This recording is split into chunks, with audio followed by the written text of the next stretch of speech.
Hello everyone. मैं हूं मनोज और आप देख रहे हैं साइंस स्कूल ब्लॉग।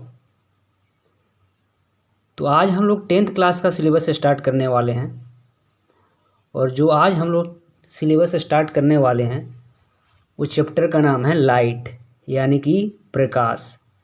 ठीक है, तो ये पूरा ही एनसीईआरटी सिलेबस है। तो देखिए, जो ये लाइट चैप्टर है, जो ये हम लोग लाइट चैप्टर पढ़ रहे हैं, वो किन किन एग्ज़ाम के लिए ज़्यादा इम्पोर्टेंट है उसको थोड़ा एक्सप्लेन कर लेते हैं। ठीक है, तो देखिए, जो लाइट चैप्टर है वो तो 10th क्लास के लिए है ही, 10th क्लास का सिलेबस है ही। देखिए, दूसरी बात कि यूपीएससी के लिए भी इम्पोर्टेंट है। ठीक है, तीसरी बात बीपीएससी के लिए भी इम्पोर्टेंट है, क्योंकि इस बीपीएससी में भी लाइट का सिलेबस है। ठीक है, चौथी बात कि आप सीजीएल के लिए है, क्योंकि उसमें भी लाइट चैप्टर से क्वेश्चन पुटअप होता है साइंस का। ठीक है, और ऑल एसएससी एग्ज़ाम, जितने भी एसएससी का एग्ज़ाम होते हैं, ठीक है, रेलवे एग्ज़ाम होते हैं, रेलवे में भी लाइट चैप्टर से क्वेश्चन पूछा गया है। ठीक है, अब आते हैं कि ऑल एग्ज़ाम जहाँ साइंस पूछा जाता है वहाँ उसके लिए इम्पोर्टेंट है। ठीक है, तो लाइट जो चैप्टर है वो इन सब एग्ज़ाम के लिए महत्वपूर्ण है। ठीक है, तो अब हम लोग स्टार्ट करते हैं चैप्टर। ठीक है, चलिए।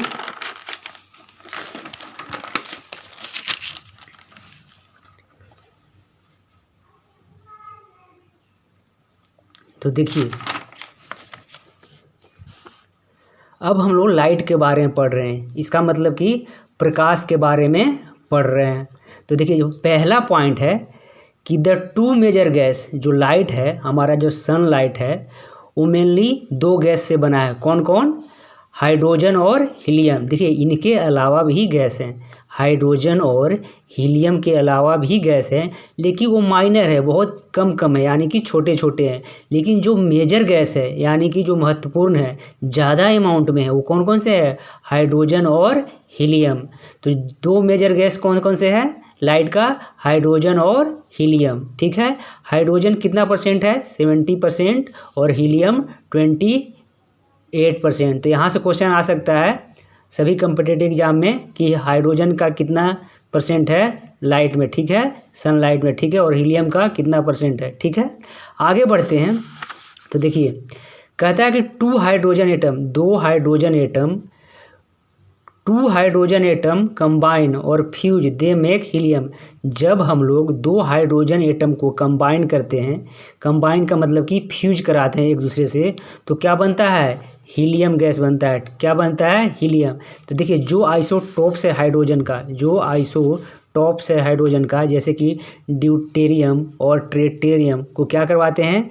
फ्यूज करवाते हैं। फ्यूज करवाने का मतलब क्या होता है कि दोनों को कंबाइन करवाते हैं। ठीक है, तो क्या होता है कि वह क्या प्रोड्यूस करता है? हीलियम गैस प्रोड्यूस करता है। और देखिए, जो हमारा सन से जो फ्यूजन होता है, सन का एनर्जी हम लेते हैं, किसके कारण लेते हैं? फ्यूजन के कारण।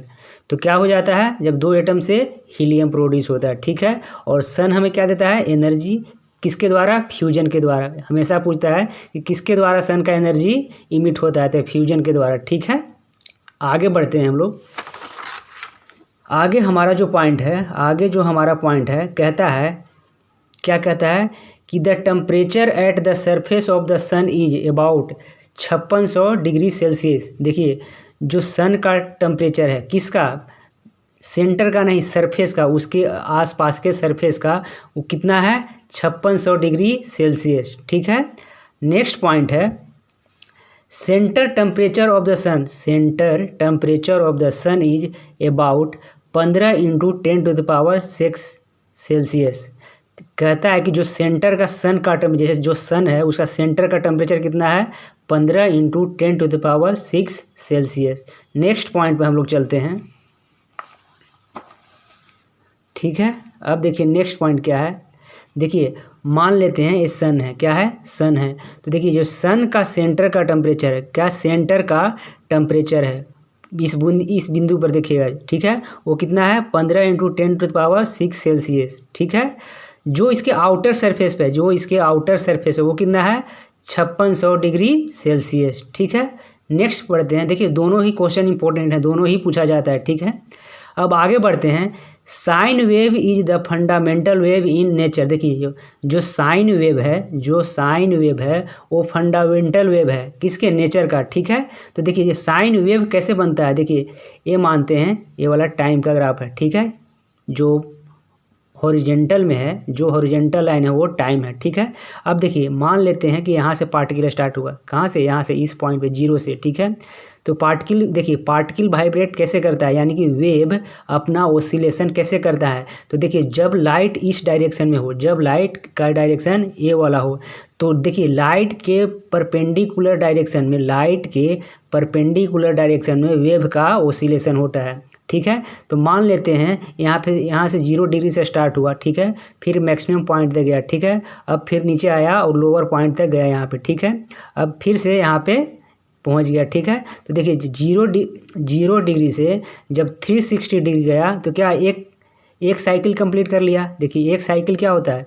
जब यहाँ से कोई पार्टिकल चलता है। देखिए एक साइकिल क्या होता है, जब यहाँ से कोई पार्टिकल चला। ठीक है, और चलते चलते यहाँ ही पहुँच गया, यानी कि 360 मूव कर गया, तो क्या हो गया, एक साइकिल हो गया। उसी तरीके से देखिए पार्टिकल यहाँ से स्टार्ट किया और यहाँ तक 360 कंप्लीट कर लिया। ठीक है, तो एक साइकिल हो गया। तो देखिए जो इसके दो पीक के डिस्टेंस होते हैं, जो इसके दो पीक के डिस्टेंस होते हैं वो क्या होते हैं, लैम्डा होते हैं। लैम्डा क्या होता है, वेव लेंथ होता है। ठीक है, अब देखिए ये अपर पॉइंट है, मैक्सिमम पॉइंट है, और ये क्या है, लोअर पॉइंट है, यानी कि मिनिमम पॉइंट है। तो जब मैक्सिमम और जो मिनिमम पॉइंट के बीच में जो डिस्टेंस होता है, वो क्या होता है, एम्पलीट्यूड। क्या होता है, एम्पलीट्यूड। तो इस मैग्नीट्यूड को क्या बोलते हैं हम लोग, एम्पलीट्यूड। देखिए एम्पलीट्यूड देख लिया, और देखिए टी क्या होता है, टाइम पीरियड होता है। टी क्या होता है, time period in one cycle. Time period क्या होता है, वन साइकिल, जैसे कि 0 से लेकर 360 में जो चला, जो एक साइकिल में मूव किया, वो क्या होता है, टाइम पीरियड। ठीक है, फ्रीक्वेंसी क्या होता है, नंबर ऑफ ऑसिलेशन पर सेकेंड, यानी कि फ्रीक्वेंसी इजकल टू 1/t। ठीक है, ये हमेशा इस पे क्वेश्चन आता है कि फ्रीक्वेंसी इजकल टू क्या होता है, तो 1/t होता है, और दूसरे भाषा में t इजकल टू क्या होता है, 1/f। ऐसे भी पूछ सकता है कि फ्रीक्वेंसी क्या होता है, तो नंबर ऑफ ऑसिलेशन पर सेकेंड। ठीक है, आगे बढ़ते हैं।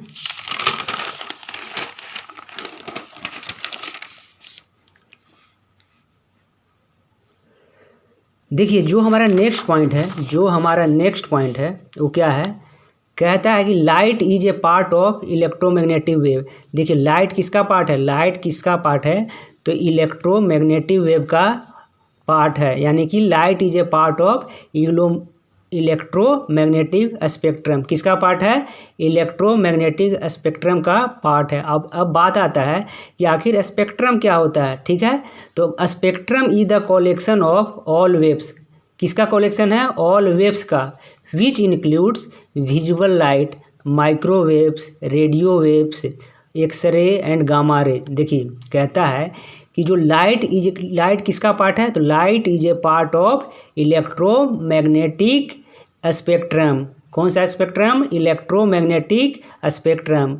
तो स्पेक्ट्रम क्या होता है, तो spectrum is the collection of all waves which include visual light, microwaves, radio waves, X ray and gamma ray. ठीक है, यहाँ तक समझ में आ गया होगा। अब आते हैं, देखिए इलेक्ट्रोमैग्नेटिक वेव को क्या बोलते हैं, ट्रांसवर्स वेव। तो क्वेश्चन यहाँ से आ सकता है कि इलेक्ट्रोमैग्नेटिक वेव को क्या बोलते हैं, तो ट्रांसवर्स वेव बोलते हैं। ठीक है, इसको ट्रांसवर्स वेव भी बोलते हैं। आगे बढ़ते हैं।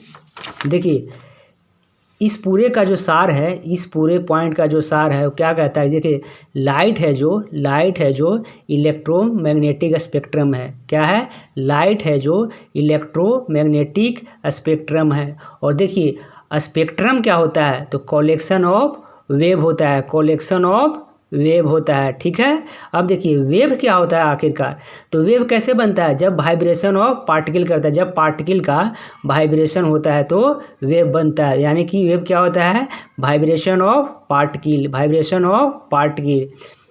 देखिए अब बात करते हैं, देखिए फादर ऑफ फिजिक्स किसको कहते हैं? फादर ऑफ फिजिक्स कहते हैं आइजैक न्यूटन साहब को। ठीक है, तो चलिए आज के लिए हम लोग इतना ही रखते हैं, बाकी हम लोग नेक्स्ट क्लास में देखेंगे। ठीक है, और सीखेंगे हम लोग लाइट के बारे में डिटेल से जानेंगे। ठीक है।